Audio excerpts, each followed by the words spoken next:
Welcome to trending Tamil tips. Recent டைமில் நிறைய பேர் என்கிட்ட அந்த மாதிரி கரையானுக்கு டிப்ஸ் சொல்லுங்கள் அப்படின்னு சொல்லி கேட்டிருந்தீங்க.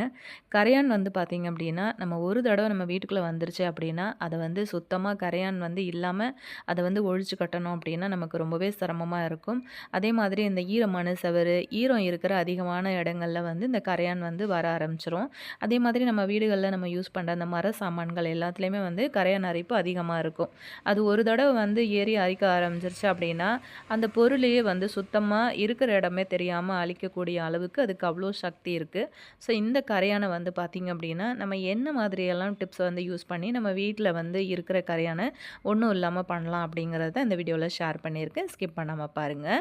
இப்போ ஃபஸ்ட்டு டிப் என்ன அப்படின்னு சொல்லிட்டு பார்க்கலாம். நம்ம வந்து யூஸ் பண்ணுற மரக்கட்டிலாக இருந்தாலும் சரி, பீரோ, டெஸ்க்கு இந்த மாதிரி எதுவாக இருந்தாலும் சரி, இந்த கரையான் ஒரு தடவை ஏறிடுச்சுன்னா இந்த மாதிரி வந்து சுத்தமாக பார்த்திங்கன்னா உங்களுக்கு தெரியும். இந்த கட்டிலில் இந்த கரையான் வந்து ஏறி எப்படி வந்து அரைச்சி வச்சுருக்கு பாருங்கள். உங்களுக்கு பார்க்கும்போது தெரியும்னு நினைக்கிறேன். இப்போ நான் ஒரு பீஸ் மட்டும் பார்த்திங்கன்னா லைட்டாக கை வச்சு சுரண்டும் போதே பார்த்திங்கன்னா அந்த ஒரு சின்ன துண்டு கையோடய எனக்கு வந்து கலண்டு வந்துருச்சு. இது கட்டிலோட கால் பகுதி.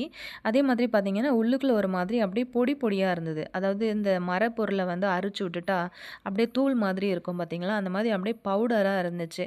நான் வந்து கை வச்சு சுரண்டும் போதே பார்த்திங்கன்னா கீழே கொட்டுறது உங்களுக்கு நல்லா தெரியும் அப்படின்னு நினைக்கிறேன். ஸோ இதே மாதிரி தான் நம்ம வீட்டில் இருக்கிற எல்லா விதமான பொருட்களையுமே வந்து உள் பக்கமாகவே போயிட்டு ஃபுல்லாக அரித்து அதை தூள் தூளாக்கிடும். ஸோ இதுக்கு இன்றைக்கி வந்து பார்த்திங்க அப்படின்னா நம்ம ஃபஸ்ட்டு டிப்பை என்ன யூஸ் பண்ணலாம் அப்படின்னு சொல்கிறேன். அதே மாதிரி இந்த கட்டிலோட மேல் பகுதி அந்த ஃப்ளைவுட்டுன்னு சொல்லுவோம்ல, அந்த இடத்துலையும் பார்த்திங்க அப்படின்னா ஒரு சின்ன ஓட்டை மாதிரி தான் இருக்குது. அதை கை வச்சு நான் இந்த மாதிரி அமுத்தி காட்டுறேன் பாருங்கள். அந்த ஓட்டை வந்து உள்ளுக்குள்ளே அப்படியே பெருசாகிட்டு போயிட்டே இருக்குது.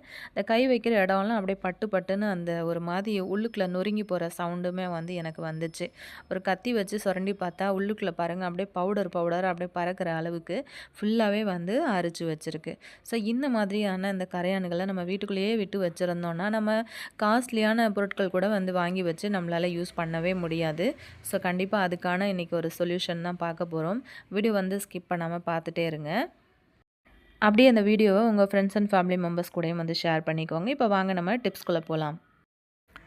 இதுக்கு ஃபஸ்ட்டு நான் என்ன எடுத்திருக்கேன் அப்படின்னு பார்த்தீங்கன்னா, இந்த மாதிரி வேப்ப எண்ணெய் இருக்குது இல்லையா, அதுதான் வந்து எடுத்திருக்கேன். வேப்பெண்ணெய் அப்படின்னு சொல்லிட்டு நாட்டு மருந்து கடைகளில் இல்லைனா சூப்பர் மார்க்கெட் அந்த மாதிரி கடைகளில் வந்து கேட்டிங்க அப்படின்னா உங்களுக்கு கிடைக்கும். ஸோ தேவையான அளவுக்கு ஒரு முடியிலேருந்து 2 முடி அளவுக்கு நான் எடுத்துருக்கிறேன்.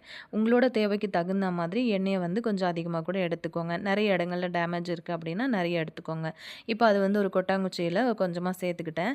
அதில் வந்து பார்த்திங்கன்னா சின்ன சின்ன பீஸாக இந்த மாதிரி காட்டன் பஞ்சு எடுத்துக்கிட்டு அதில் அந்த எண்ணெயை வந்து நல்லா டிப் பண்ணி எடுத்துக்கிறேன். இது எதுக்காக அப்படின்னு பார்த்தீங்கன்னா, இப்போ நான் உங்களுக்கு முன்னாடி காமிச்சேன் இல்லையா வீடியோவில், கட்டிலில் வந்து அந்த மாதிரி அரைச்சி வச்சுருக்கு இல்லையா கரையான். ஸோ இந்த இடத்துல நம்ம வந்து இந்த வேப்பெண்ணெயை வந்து அப்ளை பண்ண போகிறோம். அந்த காட்டனில் லைட்டாக தொட்டுக்கிட்டு உங்களுக்கு எந்த இடத்துலலாம் கரையான் தொல்லை அதிகமாக இருக்கோ உங்களோட மரப்பொருட்களில் அந்த இடங்கள்ல எல்லாத்துலேயுமே வந்து இப்படி அப்ளை பண்ணி விடுங்க. கரையான் தொல்லை உங்களுக்கு வர்ற மாதிரி தெரிஞ்சிச்சு அப்படின்னா கூட முன்னாடியே இந்த வேப்பெண்ணெயை வந்து நீங்கள் அப்ளை பண்ணி விட்டுட்டீங்க அப்படின்னா உங்களுக்கு வந்து கரையான் வர மாதிரி இருந்தால் கூட அந்த இடத்துல வந்து சுத்தமாக வராமையே போயிடும். அதே மாதிரி இந்த வேப்பெண்ணெயோட கசப்புக்கு கரையான் வந்து இருந்துச்சு அப்படின்னாலுமே அது வந்து செத்து போயிடும். 2வது அந்த இடத்துல வந்து வரவே வராது. அது வந்து சூப்பரான ஒரு டிப்ஸுங்க. ட்ரை பண்ணி பாருங்கள். இப்போ நம்ம நெக்ஸ்ட் டிப் என்ன அப்படின்னு சொல்லிட்டு பார்க்கலாம். இந்த மாதிரி பச்சை கற்பூரம் அப்படின்ட்டு நீங்கள் கடையில் இல்லை நாட்டு மருந்து கடைகளில் கேட்டிங்க அப்படின்னா கிடைக்கும். ஸோ அந்த பச்சை கற்பூரம் தான் நான் எடுத்திருக்கேன். எடுத்துக்கிட்டு இந்த மாதிரி ஒரு பீஸ் இல்லை 2 பீஸ் உங்களுக்கு தகுந்த மாதிரி, அதாவது உங்களுக்கு தேவைப்படுற அளவுக்கு உடச்சி இந்த மாதிரி உதிர்த்து எடுத்துக்கோங்க.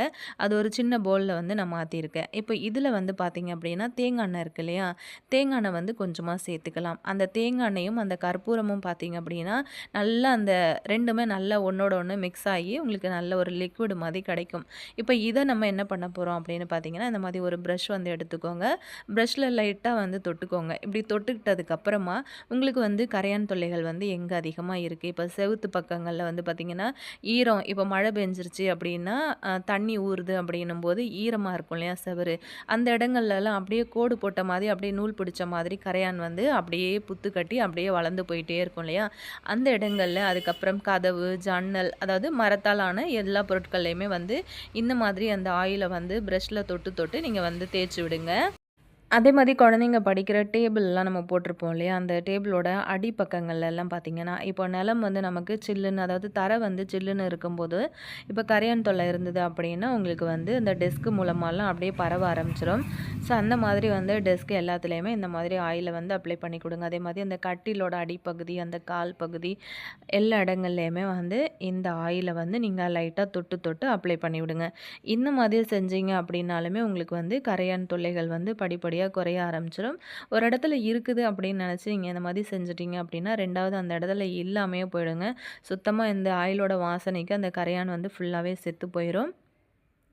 இந்த மாதிரி நான் முன்னாடியே வந்து வேப்பெண்ணெய் தடவி காமிச்சிருந்தேன் இல்லையா? ஸோ அதே இடத்துலயே நான் திரும்பவும் வந்து இந்த ஆயிலையும் வந்து அப்ளை பண்ணியிருக்கேன். இப்போ நம்ம அடுத்த டிப் என்ன அப்படின்னு சொல்லிட்டு பார்க்கலாங்க. இந்த மாதிரி கிராம்பு வந்து எடுத்துக்கோங்க. வீட்ல இருக்கிற ஒரு 4, 5 கிராம்பு வந்து பீஸ் எடுத்துக்கிட்டு, இந்த மாதிரி வந்து இடிகளோட அந்த மேல குளவி இருக்கு இல்லையா?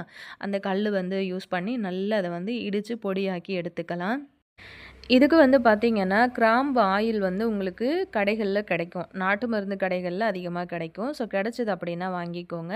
அப்படி அந்த ஆயில் கிடைக்காத பட்சத்தில இந்த மாதிரி கிராம்பு வந்து பொடி பண்ணி அத வந்து எடுத்துக்கோங்க. இப்போ ஒரு சின்ன பவுல்ல வந்து சேர்த்துக்கிறேன். இதில வந்து பார்த்தீங்கன்னா, கொஞ்சமா நம்ம வந்து தண்ணி சேர்த்துக்கலாங்க. இந்த கிராம்போட ஃப்ளேவர் எல்லாமே உங்களுக்கு அந்த தண்ணியில இறங்கி, அந்த தண்ணியோட கலரே வந்து பார்த்தீங்கன்னா, நல்லா சேஞ்ச் ஆயிடுங்க. நல்ல வாசமா இருக்கும். அதே மாதிரி தண்ணி கலரும் வந்து பார்த்தீங்கன்னா, உங்களுக்கு நல்லா சேஞ்ச் ஆகியிருக்கும். வேணும்னா ஒரு 5 நிமிஷம் அப்படியே நீங்க இத வந்து ஊற வச்சிடலாம். ஊறிருச்சு அப்படின்னா, இன்னுமே தண்ணியோட கலர் நல்லா உங்களுக்கு வந்து டார்க் ப்ரவுன் கலர்ல கிடைக்கும். அதுக்கப்புறம் ஒரு ஃபில்டர் யூஸ் பண்ணி இத வந்து வடிகட்டி எடுத்துக்கலாம். இத வந்து நம்ம ஸ்ப்ரே பாட்டில்ல யூஸ் பண்றதுனால, நம்ம அப்படியே அந்த திப்பி திப்பி அந்த கிராம்போடயே சேர்த்துட்டு ஸ்ப்ரே பண்ணோம் அப்படின்னா, நமக்கு அது வந்து அடைச்சுக்கும். சரியா ஸ்ப்ரே பண்ண வராது. அதனால ஃபில்டர் பண்ணி இந்த மாதிரி சேர்த்துக்கோங்க. இப்போ உங்களுக்கு வந்து கரையான் தொல்லைகள் எங்கெல்லாம் இருக்கு அப்படின்னு நினைக்கிறீங்களோ, அந்த இடங்கள்ல எல்லாத்துலயுமே வந்து நீங்க இந்த தண்ணிய வந்து ஸ்ப்ரே பண்ணி விட்டுருங்க. இதுவும் செம்ம எஃபெக்டிவான ஒரு டிப்ஸுங்க. இதுவும் நீங்க வந்து ட்ரை பண்ணி பாருங்க. இந்த வீடியோல நான் சொல்லியிருக்கிற டிப்ஸ் எல்லாமே வந்து கரையானுக்கு ரொம்பவே யூஸ்ஃபுல்லான ஒரு டிப்ஸு. உங்க வீட்ல வந்து கரையான் தொல்லைகள் கம்ப்ளீட்டா இல்லாம போற அளவுக்கு நல்ல எஃபெக்டிவான டிப்ஸ் தான். இதில எதையாச்சும் நீங்க வந்து ட்ரை பண்ணி பாருங்க. இப்போ இது வந்து பார்த்தீங்கன்னா, நான் எங்க அடிக்கிறேன்னா, ட்ரெஸ்ஸிங் டேபிள் இருக்கு இல்லையா? அந்த இடங்கள்ல தான் அடிச்சு விடுறேன். இந்த மாதிரி உங்களுக்கு கரையான் தொல்லைகள் இருக்கிற எல்லா இடங்கள்லயுமே இந்த தண்ணிய வந்து ஸ்ப்ரே பண்ணி குடுத்துருங்க. இந்த மாதிரி இந்த கிராம்பு தண்ணிய நம்ம வந்து ஸ்ப்ரே பண்ணும்போது, நமக்கு கரையான் துளைகள் வந்து சுத்தமாவே இல்லாம போயிடும். கிராம்பு ஆயில் வந்து உங்களுக்கு கிடச்சதுன்னா, கொஞ்சமா தண்ணீல வந்து மிக்ஸ் பண்ணிட்டு, இந்த மாதிரி ஸ்ப்ரே பண்ணி விடுங்க. அப்படி இல்லன்னா, நம்ம வந்து ஃபர்ஸ்ட்டு வேப்ப எண்ணெய் வந்து யூஸ் பண்ணோம் இல்லையா? காட்டன்ல தொட்டு எங்கெல்லாம் கரையான் தொல்லை இருக்கோ, அந்த இடங்கள்ல எல்லாமே தேய்ச்சி விட்டோம்ல, சேம் அதே ப்ராசஸில நீங்க அந்த கிராம்பு எண்ணெயும் வந்து யூஸ் பண்ணிக்கலாம். நான் பார்த்தீங்கன்னா, இன்னைக்கு இந்த மாதிரி கதவு இடுக்கு எல்லா இடங்கள்லயுமே நான் வந்து இத ஸ்ப்ரே பண்ணி விடுறேன். அதிகமா பார்த்தீங்கன்னா, மழை காலங்கள்ல இந்த கரையான் தொல்லைகள் வந்து ரொம்ப அதிகமா இருக்குங்க. இப்போ இந்த டிப்பு வந்து பார்த்தீங்க அப்படின்னா, ரொம்ப எஃபெக்டிவான ஒரு டிப் அப்படின்னே சொல்லலாம். இந்த மாதிரி வந்து அட்டைப்பெட்டியோட ஸ்மெல்லுக்கு வந்து கரையான் வீட்ல எங்க இருந்தாலுமே இழுத்துட்டு வந்துரும். இப்ப இந்த அட்டைப்பெட்டிய பார்த்தீங்க அப்படின்னா, நல்ல தண்ணீல நனைச்சுக்கோங்க. ஃபுல்லா தண்ணி ஊத்தி நனைச்சு நல்லா ஈரமாக்கிருங்க. அதுக்கப்புறம் நீங்க வந்து கரையான் தொல்லைகள் எங்க இருக்கு அப்படின்னு நினைக்கிறீங்களோ, அந்த இடத்துல இந்த அட்டைப்பெட்டிய கொண்டு போய் அப்படியே டிஸ்டர்ப் பண்ணாம வச்சுருங்க. ஒரு கொஞ்ச நேரம் வரைக்கும் கூட டைம் குடுங்க. இல்லன்னா ஒரு ஓவர் நைட் அப்படியே விட்டுருங்க. உங்களுக்கு கரையான் வீட்ல எந்த மூலையிலலாம் இருக்கோ, அந்த இடங்கள்ல எல்லாமே இருந்து மொத்தம் இந்த அட்டைப்பெட்டிக்குள்ள வந்து சேர்ந்துரும். அதுக்கப்புறம் நம்ம அட்டைப்பெட்டி எடுத்துட்டு போயிட்டு டிஸ்போஸ் பண்ணிக்கலாம்.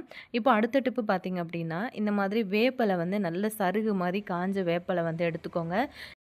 இத வந்து ஒரு மிக்ஸி ஜார்ல சேர்த்து நல்ல நைஸான பொடியா அரைச்சு எடுத்துக்கோங்க. இது வந்து இப்போ நல்ல காஞ்சு மொறு மொறுன்னு சருகு போல இருக்கிறதுனால, கையில கசக்கும்போதே பார்த்தீங்க அப்படின்னா, நல்ல தூளாயிருச்சு. இத நான் இப்ப வந்து அரைச்சு எடுத்துட்டு வந்துடுறேன். கொஞ்சமா அந்த கையில கசக்கி விட்டுட்டு, மீதிய வந்து அப்படியே அரைச்சு எடுத்துக்கலாங்க. நல்ல பொடியா உங்களுக்கு கிடைக்கும்.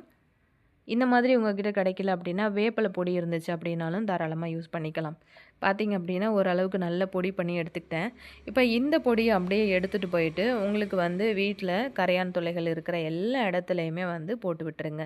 அதாவது அப்படியே வந்து அப்படியே ஓரமா ஒரு கார்னர்ல இப்போ ஒரு டெஸ்க் இருக்கு, இல்லன்னா இந்த மாதிரி ஒரு கபோர்டு இருக்கு அப்படின்னா, அதோட கீழ் பகுதியில கார்னர்ல இந்த மாதிரி வந்து போட்டு விடுங்க. இப்படி போடுறதுனால கூட உங்களுக்கு வந்து கரையான் துளைகள் இருந்துச்சு அப்படின்னாலும், கண்டிப்பா அந்த இடத்த விட்டு அது இல்லாமயே போயிடும். 2வது அந்த இடத்துல உங்களுக்கு வந்து கரையான் வர்றதுக்கான எந்த ஒரு வாய்ப்புமே இல்லங்க. இதுவும் வந்து செம்ம எஃபெக்டிவான ஒரு டிப்ஸ். ரொம்ப சிம்பிளா இருந்தாலுமே இது எல்லாமே வந்து உங்களுக்கு கரையான் தொல்லைக்கு நல்லாவே கை கொடுக்கும். ட்ரை பண்ணி பாருங்க. இப்போ அடுத்த டிப் பார்க்கலாம். இந்த மாதிரி மிளகாத்தூள் இருக்கு இல்லையா? இது வந்து எடுத்துக்கோங்க. இப்போ உங்களுக்கு கரையான் தொல்லை எங்கெல்லாம் இருக்குது அப்படின்னு நினைக்கிறீங்களோ அந்த இடங்கள்ல எல்லாமே இந்த மிளகா பொடியை எடுத்துகிட்டு போயிட்டு லைட்டாக இந்த மாதிரி வந்து தூவி விடுங்க. குழந்தைங்க இருக்கிறாங்க அப்படின்னா கொஞ்சம் பார்த்து கேர்ஃபுல்லாக பண்ணுங்கள். இந்த மாதிரி தூவி விட்டுட்டீங்க அப்படின்னாலுமே உங்களுக்கு வந்து கரையான் தொல்லைகள் இல்லாமையே போயிடுங்க. கண்டிப்பாக இந்த ஐடியாவும் உங்களுக்கு ரொம்ப ரொம்ப யூஸ்ஃபுல்லான ஒரு ஐடியாவாக இருக்கும் அப்படின்னு நினைக்கிறேன். ட்ரை பண்ணிங்க அப்படின்னா கண்டிப்பாக கமெண்ட்டில் சொல்லுங்கள். இப்போ நம்ம நெக்ஸ்ட் டிப் என்ன அப்படின்னு சொல்லிட்டு பார்க்கலாங்க.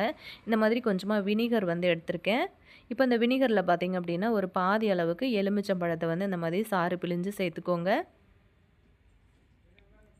அந்த விதைகள் எல்லாத்தையுமே வந்து அதிலேருந்து நம்ம தனியாக எடுத்துடலாம். ஒரு ஃபில்டர் யூஸ் பண்ணி இந்த மாதிரி வந்து ஃபில்டர் பண்ணி எடுத்துக்கோங்க. இதுவுமே வந்து பார்த்திங்கன்னா செம்ம எஃபெக்டிவான டிப்ஸாக இருக்கும். இன்றைக்கி வீடியோவில் நான் நிறைய டிப்ஸ் வந்து ஷேர் பண்ணியிருக்கேன். இதில் ஏதாவது ஒரு டிப்ஸாவது நீங்கள் வந்து ட்ரை பண்ணுங்கள். இப்போ இதை வந்து நம்ம ஃபில்டர் பண்ணி எடுத்துட்டோம் இல்லையா, இதை வந்து அப்படியே நம்ம முன்னாடி யூஸ் பண்ண அந்த ஸ்ப்ரே பாட்டிலில் நான் வந்து யூஸ் பண்ணிக்கிறேன். இதையும் அப்படியே எடுத்துகிட்டு போயிட்டு உங்களுக்கு கரையான் தொல்லைகள் இருக்கிற எல்லா இடங்கள்லையுமே இந்த தண்ணியை வந்து ஸ்ப்ரே பண்ணி விட்டுருங்க. இப்படி செய்கிறதுனால அந்த தண்ணி வந்து அந்த ஓட்டைகள் வழியாக உள்ளுக்குள்ளே போகிறதுனால கரையான் இருந்துச்சு அப்படின்னா அது மூச்சே விட முடியாத அளவுக்கு செத்து போயிடும். இந்த ஐடியாவும் வந்து பார்த்திங்கன்னா உங்களுக்கு செம்ம சூப்பராக ஒர்க் அவுட் ஆகும். ஸோ இன்றைக்கி நான் ஷேர் பண்ண எல்லா ஐடியாவும் உங்களுக்கு ரொம்ப யூஸ்ஃபுல்லாக இருக்கும்னு நினைக்கிறேன். உங்கள் ஃப்ரெண்ட்ஸ் கூட ஷேர் பண்ணிக்கோங்க. நெக்ஸ்ட் ஒரு வீடியோவில் நான் உங்களை மீட் பண்ணுறேன் ஃப்ரெண்ட்ஸ். தேங்க்யூ.